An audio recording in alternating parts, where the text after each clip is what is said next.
लेकिन इतना अच्छा खुशबू कैसे आ रहा है? एक बोतल पानी दे देना।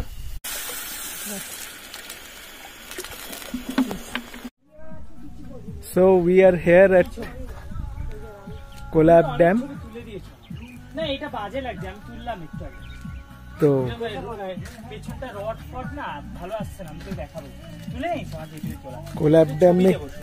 कोलाब डैम में किया खिचड़ी। कोलाब डैम में 8 दिन पट में खिचड़ी बनाया, बहुत ही अच्छा खुशबू भी आ रहा है। तो इसका मजा ही अलग है खाने का। देखने में तो बहुत बढ़िया लग रहा है, थोड़ा घी भी देना होगा। ओह अल्टीमेट।